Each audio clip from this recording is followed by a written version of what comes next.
I just want all of you to know that recording these videos doesn't come without challenges. Uh, my sister-in-law mocks me mercilessly because I record a vlog. So, but what are you gonna do?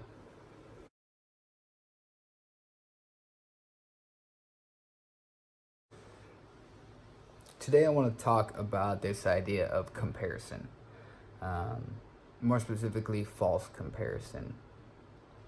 And there's a couple different areas in my life in which this applies. The first one has to do with justice. I think since we've had him, there's been a lot of comparison to how his progression matches our daughter's progression, Rory's progression, and even just how he does things, how he eats, how he communicates that he's hungry, how he sleeps, and just the noises that he makes that are different. There's a lot of comparison of, well, it's kind of different. Rory didn't do that. Or, even I don't like how he does these things. Rory was so much easier. She was less fussy. She was less, she slept through the night better. She didn't spit up as often, right? There's all these comparisons. And comparisons really are a tricky thing to deal with because there's two end results for comparisons. One, they either set you up to feel good about yourself, and sometimes that can create a lightness to your life. It could be worse. Compare your life to somebody else's, and at least that's not happening for me. Or it could make you feel terrible about yourself. Well, I should have this thing, or I should be there. It's this whole could versus should aspect.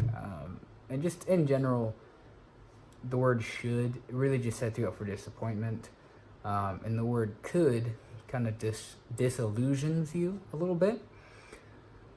So as far as that goes, I've really been trying to stop comparing justice to my previous experience of having a baby.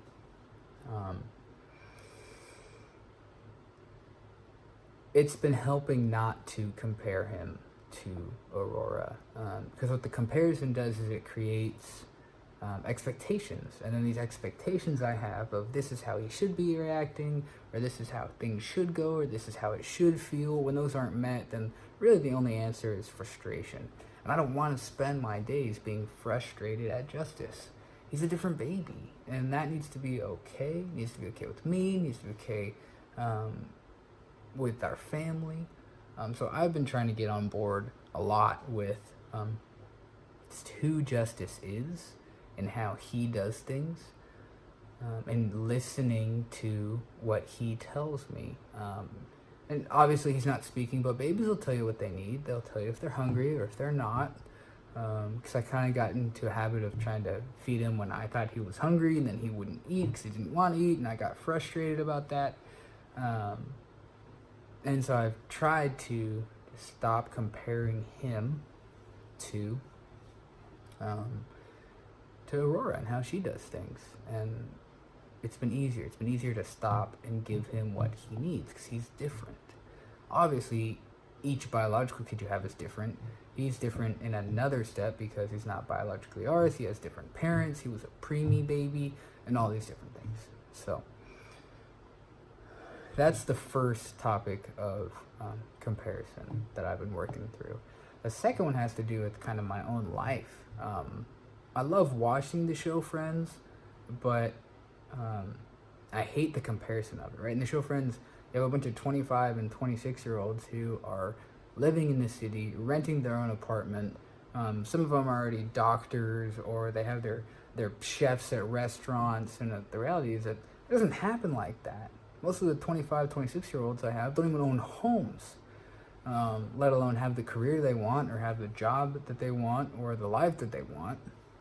And specifically the show Friends, while I love how funny it is, I feel like it gives me a wrong sense of where I should be at this point in my life.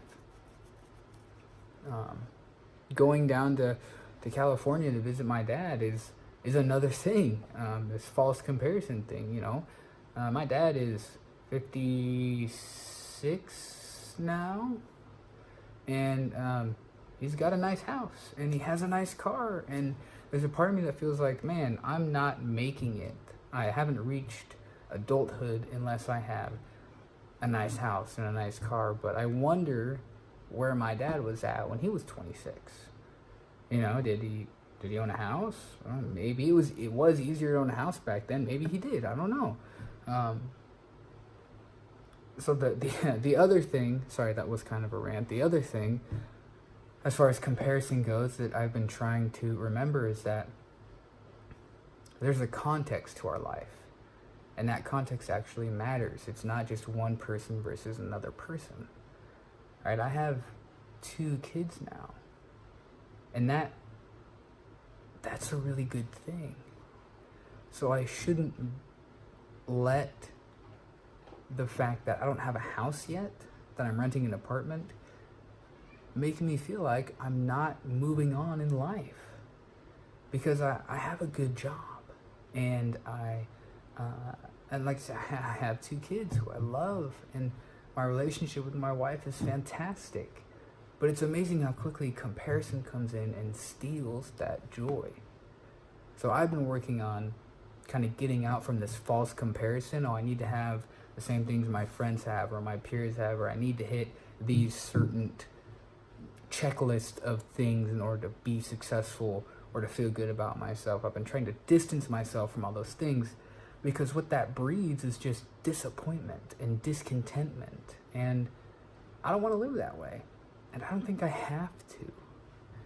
So I'm working on myself a lot this week, especially in that area.